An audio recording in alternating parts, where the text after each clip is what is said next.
बिस्मिल्लाहिर्रहमानिर्रहीम। अस्सलाम वालेकुम नाज़रीन, आप यूट्यूब चैनल देख रहे हैं। मैं इमरान खान हूँ। क्विकली मैं आपको बता देता हूँ अब तक की जो अहम खबरें हैं। नंबर एक तो ये कि सुप्रीम कोर्ट ऑफ पाकिस्तान में जो मखसूस नशस्तों का केस चल रहा है वो बज़ाहिर दिखाई दे रहा है कि जजेस का कोई मूड नहीं है कि ये इंसाफ के मुताबिक उन पोलिटिकल पार्टीज को दी जाए या पाकिस्तान तरीके इंसाफ को खासतौर पर दी जाए जिनका हक बनता है।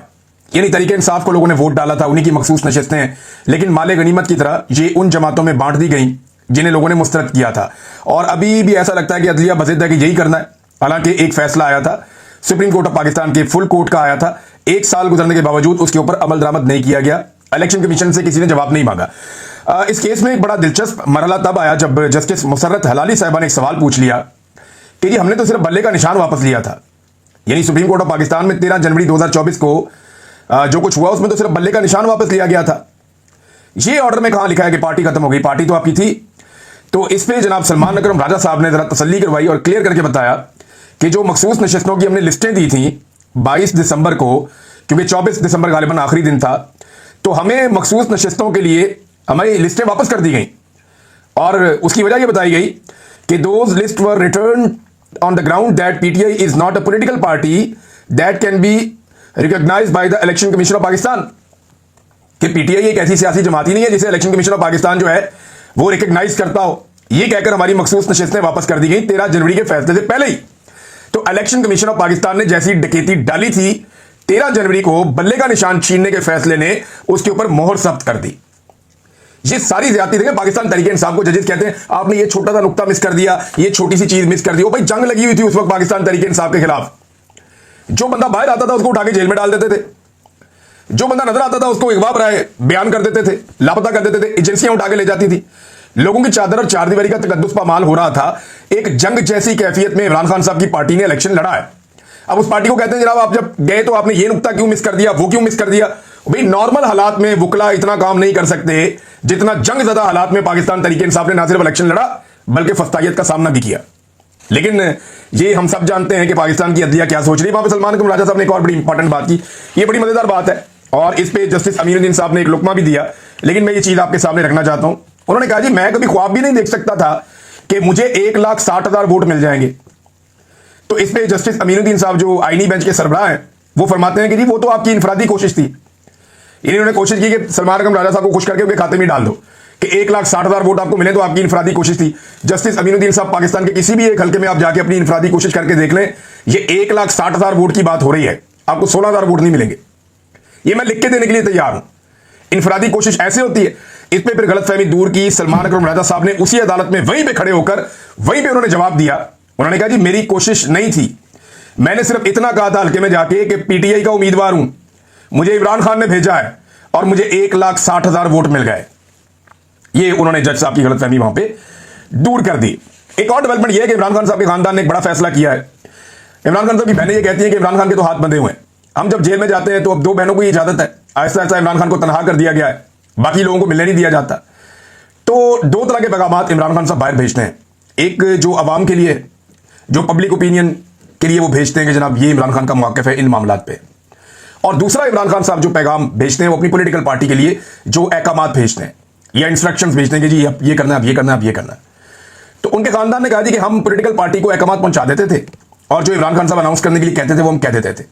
लेकिन हमारी गलती ये हुई कि हमने फीडबैक नहीं लिया, हमने फॉलो अप नहीं किया कि इमरान खान साहब ने जो अहकामात बताए हैं सियासी जमात के रहनुमाओं के लिए उन पर अमल दरामद हो रहा है या नहीं हो रहा। अब हम फॉलो अप लेंगे। यानी इमरान खान पिछले 2 महीने से 5 बंदों को बुला रहे हैं जेल में, ये बंदे जेल के दरवाजे तक नहीं गए। इन्होंने इतनी तकलीफ नहीं की कि ये खैबर पख्तूनख्वा से उठे और उठकर जेल के दरवाजे पे जाके कोई कोशिश ही कर लें, थोड़ा जोर ही लगा लें कि जनाब हम आए अपने लीडर को मिलने के लिए, हमें मिलवा दो। इन्होंने ये भी नहीं किया। और जब ये सारा कुछ नहीं किया तो इमरान खान की बहनों को लगता है कि उन्हें फॉलो अप करना चाहिए था। जो फॉलो अप उन्होंने नहीं किया वो ये कहते हैं कि जी आइंदा हम फॉलो अप करेंगे। इमरान खान साहब के हवाले से नैब प्रोसिक्यूटर ने, यानी उनका जमानत वाला केस लगा हुआ था ना, अब वो सदा मुअत्तली चाहते हैं, जमानत चाहते हैं, अपील के अंदर जाना चाहते हैं हाई कोर्ट में जो फैसले इमरान खान साहब के खिलाफ दिए गए उनके बारे में। तो इसमें सलमान सफदर साहब ये कह रहे थे कि जब सजा सुनानी होती है तो दिन रात केसेस चलाते हैं और जिस वक्त हम अपील के लिए आते हैं तब हमारे केस लगने नहीं देते, हमारी तारीखें नहीं लगनी। आज नैब का प्रोसिक्यूटर आता है और वो आकर क्या कहता है? वो आकर कहता है जनाब कि मुझे 4 हफ्ते का मजीद टाइम देते, मैं इस केस की तैयारी करके आऊं। अंदाजा करें आप। और अभी तक अदालत ने कोई तारीख नहीं दी, किसी को कुछ पता नहीं। तो इमरान खान के केसेस जो है वो लटकाए जा रहे हैं बार बार। इसमें अलीमा खान साहिबा ने एक स्टेटमेंट और दिया और ये अली अमीन गंडापुर साहब को अलीमा खान साहिबा का मशवरा था। अलीमा खान साहिबा ने क्या कहा, जरा ये आप सुन लें, आपको आइडिया हो जाएगा। कल अली अमीन गंडापुर साहब से सवाल हुआ यहाँ सुप्रीम कोर्ट में, तो वो कहते हैं कि जाके बहन से पूछ लें इमरान खान माइनस के हवाले से। कहते हैं मैं उनको जवाबदार नहीं हूँ, मैं तो खान से बात करूँ। लेकिन हम बिल्कुल चाहते हैं कि सारे जाके इमरान खान से बात करें, हम यही तो चाह रहे हैं हम यही चाहते हैं कि हम इनसे अपील यही कर रहे हैं कि देखिए पार्टी के लोग हैं, आप उनके उहदेदारान हैं, आपके पास पावर है, आप चीफ मिनिस्टर हैं, आप मिनिस्टर्स हैं, आप सारे जाएं और जाके बाहर, अगर अडियाला के बाहर बैठे सारी दुनिया देखेगी तो सही ना। आप लोग कौन नहीं समझता कि अगर मीडिया के सामने आप लोग सामने खड़े हो और सारे वहां पे लोग बैठे हो, इंटरनेशनल न्यूज बनती है। इंटरनेशनल न्यूज बनेगी कि नहीं बनेगी जब आपके सारे एक पूरी पार्टी वहां जाकर बैठ जाए इमरान खान को आइसोलेशन से निकालने के लिए। तो अगर ये एफर्ट करेंगे तो कैसे नहीं हो सकता कि इमरान खान से ना मुलाकात हो। यहाँ भी हमने अच्छा जी, ये अलीमा खान साहबा कह रही है कि ठीक है जी, इमरान खान को जवाब दें तो जाके उसको जवाब दें, वो तो आपको बुलाते हैं, आप उनको मिलने नहीं जाते। जैसे हम आते हैं, मार खाते हैं, यहाँ पे गिरफ्तार भी हो जाते हैं, तकलीफ भी बर्दाश्त करते हैं, वैसे आप भी बर्दाश्त करें और आकर सामना करें इन चीजों का। अब ये अलीमा खान साहबा ने कहा, और बात ठीक है, बात गलत नहीं है, लेकिन अली अमीन गंडापुर साहब एक बात के ऊपर बजीद हैं और बार बार ये कह रहे हैं कि मैंने सिर्फ इमरान खान को जवाब देना, मैंने किसी और को जवाब नहीं देना। और साथ में वो ये भी कहते हैं कि मैंने इमरान खान के विजन के मुताबिक जो किया वो किया, और इमरान खान का विजन मुझे यही कहता है कि मैंने बजट पास करवाना था, मैंने करवा दिया। लेकिन इमरान खान ने जो अहकाम दिए जेल से बैठकर गुज़िश्ता एक महीने में, पाकिस्तान तहरीक इंसाफ के एक रहनुमा ने मुझे एक लिस्ट भेजी है। ये बड़े अहम रहनुमा है पाकिस्तान तहरीक इंसाफ के, आजकल बड़े दुखी हैं। इन्होंने मुझे एक लिस्ट भेजी है, लिस्ट में आपको पढ़ के सुना देता हूं। 7 चीजें उन्होंने भेजी हैं, 8वीं चीज मेरे सामने पड़ी हुई है कि इमरान खान साहब ने जेल से क्या अहकाम दिए जिन पर अमल दरामद किया ही नहीं गया। और ये लगभग गुज़िश्ता 1-1.5 माह की बात है, इससे ज्यादा लंबी बात नहीं है। देखिए इमरान खान ने तो जेल में ये भी कहा था कि आप 26 नवंबर के कत्लेआम के ऊपर जाकर ये चीजें करें, नहीं की गई। उन्होंने ये भी कहा था कि जो लापता हो गए हैं लोग, उनके बारे में डाटा लेकर आए, उनकी फैमिलीज को लेकर आए, नहीं लेकर आए। FIR दर्ज करवाएं, वो भी नहीं हुई। CCTV फुटेज के लिए काम करें, वो भी नहीं हुई। 26 नवंबर के कत्लेआम के ऊपर पूरा जोर लगाएं, किसी ने नहीं लगाया। अदालतों में जाकर पेश हों, कोई भी नहीं गया। तो इमरान खान ने तो बहुत बातें की थी जिनके ऊपर उन्होंने अमल दरामद नहीं किया। ये ज़बानी कलामी इमरान खान को जवाबदेह होने वाला मामला तो एक अजीबोगरीब भी लगता है, लेकिन इसमें देखें जो अहकाम इमरान खान साहब के नहीं माने गए वो मैं आपको बाद में बताता हूं। लेकिन इमरान खान साहब ने एक बड़ी क्लियर चीज कही थी और अपने पूरे सियासी करियर में वो ये कहते रहे कि जो सवाब दीदी फंड है इसके ऊपर इमरान खान साहब बहुत तनकीद करते थे। इमरान खान साहब हमेशा ये कहते थे कि सवाब दीदी फंड नहीं होना चाहिए। ये क्या चीज है कि आपकी मर्जी, आपने जितने मर्जी पैसे निकाले और खर्च कर दिए, आपसे कोई पूछने वाला ही नहीं है। तो बजट के अंदर सवाब दीदी फंड रख दिया जाता था वजीर आला के लिए, वजीर आजम के लिए, कि जनाब ये पैसे आपके, जितने मर्जी खर्च करो, आपकी अपनी मर्जी है। अब इमरान खान साहब कहते थे इसको जीरो कर, सवाब दीदी फंड नहीं होना चाहिए। लेकिन अली अमीन गंडापुर साहब की हुकूमत ने जो खबरें इस वक्त सामने आ रही हैं मीडिया पे, उन खबरों के मुताबिक अपने सवाब दीदी फंड को 10 गुना कर दिया है। ये इमरान खान के विजन के मुताबिक इन्होंने बजट पास करवाया। वो कहते हैं ना हमने इमरान खान के विजन के मुताबिक बजट पास किया है और इमरान खान की सोच को मैं सबसे अच्छा समझता हूं, ये गंडापुर साहब का दावा है। तो अब आप ये देखें ना कि इमरान खान, यानी हमें तो इमरान खान ने 100 मरतबा कहा है कि सवाब दीदी फंड नहीं होना चाहिए, मैं इसके खिलाफ हूं। लेकिन इमरान खान का वही वजीर आला जो क्लेम करता है कि मैं इमरान खान के विजन को मुझसे बेहतर कोई नहीं समझता, उसने अपना सवाब दीदी फंड मीडिया की खबरों के मुताबिक 10 गुना कर दिया है। यानी यहां पे कहां फर्क नहीं आपको नजर आ रहा। सादी चीज है। इसके बाद एक और है जो मुझे एक पाकिस्तान तहरीक इंसाफ के रहनुमा ने चीजें भेजी और बड़े दुखी दिल के साथ भेजी। उन्होंने कहा कि इमरान खान साहब ने जेल से जो अहकाम दिए उन पर अमल दरामद नहीं हुआ। नंबर 1, अफगान मुहाजिरीन को जबरदस्ती निकालने के खिलाफ असेंबली में बहस शुरू करवाएं, नहीं हुई। बजट पेश करने से पहले मुझसे मिले, नहीं मिले। बजट पास करने से पहले मुझसे मिले, नहीं मिले। सलमान अकरम राजा सुप्रीम कोर्ट को खत लिखें, अभी तक तो नहीं हुआ। सुप्रीम कोर्ट में पटिशन करें, अभी तक तो नहीं हुआ। ड्रोन हमलों के खिलाफ शदीद तरीन एहतजाज रिकॉर्ड करवाएं, अभी तक तो नहीं हुआ। ड्रोन हमले करने वालों के खिलाफ FIR दर्ज करवाएं, एक भी FIR नहीं हुई। ये इमरान खान साहब के वो अहकाम हैं जिनकी खिलाफ वर्जी हो रही है। अब उनकी फैमिली ये कहती है कि हम फॉलो अप किया करेंगे। इमरान खान तो मजबूर है, उसके हाथ बंधे हुए हैं, वो जेल के अंदर है, लिहाजा अब हम फॉलो अप किया करेंगे। इमरान खान साहब को भी जाकर बताया करेंगे कि फलां को हमने आपका फलां पैगाम दिया था और फलां उसके ऊपर ये नहीं कर रहा। अगर इमरान खान साहब की बहनों को मुलाकात की इजाजत मिलती रही तो, वरना इस पार्टी में इतने ताकतवर लोग मौजूद हैं कि जब चाहते हैं मुलाकातें रुकवा भी देते हैं। अब नाज़रीन, पाकिस्तान तहरीक इंसाफ के वर्कर्स अरकान असेंबली से उलझते रहे जब अरकान असेंबली पहुंचे इस्लामाबाद में, और क्योंकि देखें बजट के मामले के ऊपर मुशावरत इमरान खान साहब से नहीं हुई और अचानक से बजट पास हो गया। इस पर आवाम को बड़ा गुस्सा और वर्कर जो है वो उलझ रहे हैं कि जनाब आपने ये काम क्यों किया। उमर यूब और अली अमीन वगैरह गए भी अडियाला जेल में, इन्होंने कोशिश की जनाब की मुलाकात करें इमरान खान साहब। उन्होंने कहा हम पुरअमन लोग हैं, हम कोई और तो काम कर नहीं सकते, लड़ाई झगड़ा तो नहीं कर सकते, यहाँ पुरअमन बैठेंगे, जेल के वक्त तक के लिए हमें मिलने दिया गया तो ठीक है, नहीं मिलने दिया गया तो फिर वापस चले जाएंगे। अवामी जलसों में जाके बयान देते हैं कि एक नहीं 2 गोलियां ठोकेंगे। और यहां पे आके मैंने देखा कि बड़े अच्छे तरीके से उन्होंने, और अच्छा तरीका ही होना चाहिए, जमहूरी लोग अच्छे तरीके से ही करते हैं सारे काम, ये जो भड़के हैं और गोलियां मार देंगे और गोलियां चला देंगे और पहली गोली मैं खाऊंगा, ये चीजें जो हैं वो किसी और तरफ ले जाती हैं। फिर अवामी जो उमंगे हैं या अवामी उम्मीदें हैं वो आपसे बहुत बढ़ जाती हैं, फिर आप उतने बहादुर साबित नहीं होते, तो फिर लोग आपके खिलाफ हो जाते हैं। जुनैद अकबर साहब मैदान में आ गए, थोड़ा देर से आए, लेकिन उनका स्टेटमेंट मैं आपको बता देता हूं। वो जनाब इस बात पे परेशान है कि उनके खिलाफ क्यों मीडिया में खबरें चल रही हैं। उन्होंने कहा जी मैंने कहा था कि मुझे नहीं पता कि खान साहब ने बजट के मुतालिक क्या कहा है और किस बुनियाद पर कहा है, इसलिए मैं किसी फैसले का हिस्सा नहीं बनता। खान साहब तक मेरी रसाई नहीं है। मैंने कहा जिन लोगों को खान साहब ने यह बात बताई है, इन लोगों को बजट पास करने से पहले उसी शिद्दत से बात करनी चाहिए थी ताकि बजट पास ना होता। रोला पड़ा हुआ था पूरे पाकिस्तान में, आप लोग सारे गायब थे जुनैद अकबर साहब उस वक्त, कि बजट पास करने के बाद सबको पता था कि कल बजट आ रहा है। पहले कहा गया कि बजट पेश ना हो, फिर कहा गया कि अच्छा हुआ पेश हो गया लेकिन इसे पास ना करें। अगर खान ने कहा नहीं होगा तो फिर चाहे हुकूमत जाती फिर भी नहीं होना चाहिए था। अब बड़ा सख्त रद्देअमल दिया जुनैद अकबर साहब ने, लेकिन जब बजट पास हो रहा था, पेश हो रहा था, उस वक्त जुनैद अकबर साहब का कोई रद्देअमल इस मामले में दिखाई नहीं दिया था। नाज़रीन, कुछ खबरें जो है वो इंटरनेशनल फ्रंट से अब आपके सामने रख देते हैं। इसमें डोनाल्ड ट्रंप के एक मुशीर हैं स्टीव, उन्होंने एक बड़ा दावा किया है। उनका दावा है कि अब आने वाले दिनों में कुछ ऐसे ममालिक इसराइल को तस्लीम करने जा रहे हैं जिनके बारे में दुनिया सोच भी नहीं सकती या कोई अंदाजा भी नहीं लगा सकता। लेकिन डोनाल्ड ट्रंप जहां पे भी जाते हैं, जिससे भी बात करते हैं, इसराइल के बारे में जरूर बात करते हैं। चाहे उन्होंने मिडिल ईस्ट का दौरा किया हो, चाहे उन्होंने लोगों से मुलाकातें की हो, तो हर जगह पे वो इसराइल के साथ एंगेजमेंट की बात जरूर करते हैं कि उसके साथ ताल्लुकात नॉर्मलाइज किए जाएं। डोनाल्ड ट्रंप के पिछले दौरे हुकूमत में कुछ ममालिक ने ताल्लुकात नॉर्मलाइज किए थे, बहरीन था, यूएई था, बाकी मुल्क थे। अब वो ये चाहते हैं कि सऊदी अरब, यूएई और बाकी ममालिक भी इसराइल को तस्लीम करें।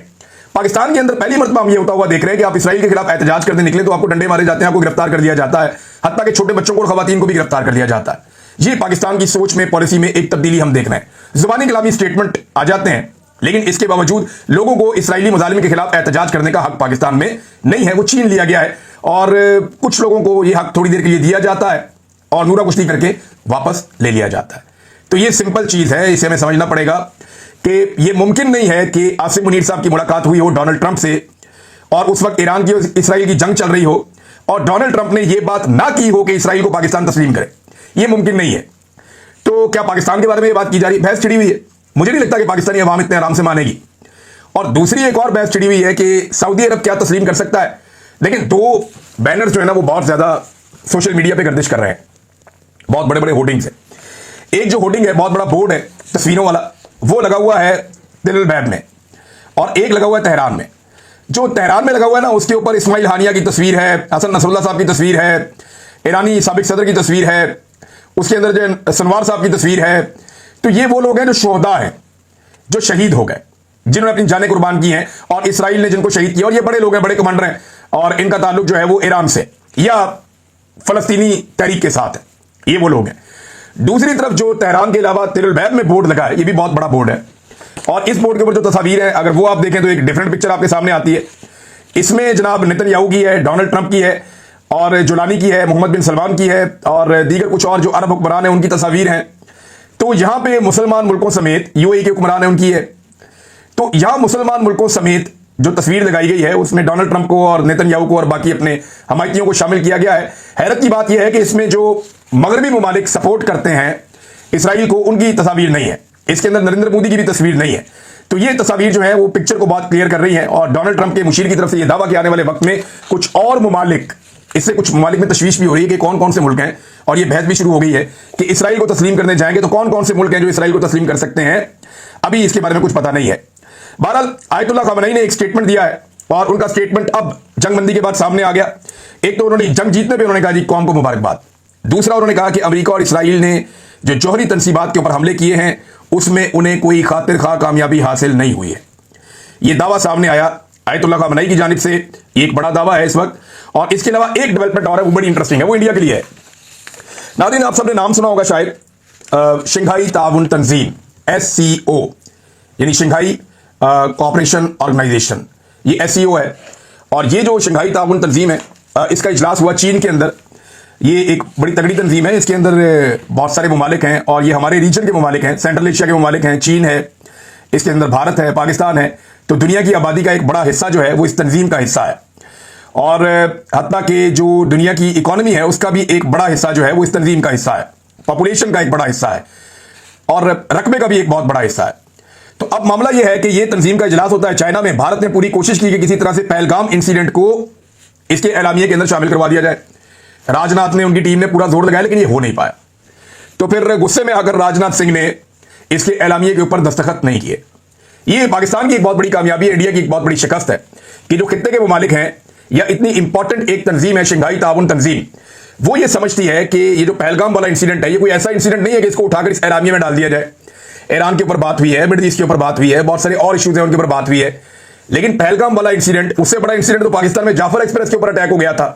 तो पाकिस्तान कहे कि जाफर एक्सप्रेस को भी डाल दो, पाकिस्तान में और मल्टीपल अटैक्स हुए वो भी उठा के डाल दें। तो एक मुल्क के अंदर एक इंसिडेंट हुआ दहशतगर्दी का, उसको उठा करके पूरी रीजन के जो है सिक्योरिटी खतरे में डाल दी भारत ने और हमला कर दिया पाकिस्तान के ऊपर। दो एटमी ममालिक आमने सामने आ गए जंग के लिए, तो ये बड़ा अफसोसनाक था। तो भारत को इसमें शिकस्त हुई है। तो फिर राजनाथ सिंह ने गुस्से में आगे कहा ये दस्तखत ही नहीं करते। राजनाथ सिंह ने इस पे दस्तखत करने से इनकार कर दिया। भारतीय मीडिया बाकी कहानियां अपनी सुना रहा है, रियलिटी ये है कि ये खारजी महाज के ऊपर भारत को एक बड़ी शिकस्त है। अब तक के लिए इतना ही, अपना ख्याल रखिएगा, अपने चैनल का भी। अल्लाह हाफिज़।